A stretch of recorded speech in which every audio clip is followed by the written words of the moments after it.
Banker association आए, मेरे साथ बैठे, अपने लोगों को गलत बात करने से रोके। मैंने भी रोका ना, बातों में हमसे ज़्यादा कोई नहीं कर सकता, सबको पता है इस बात।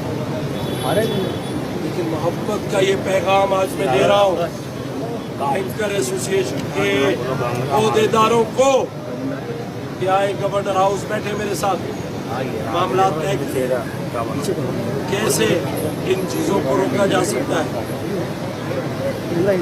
इस शहर में बड़ी लाशें हम लोग,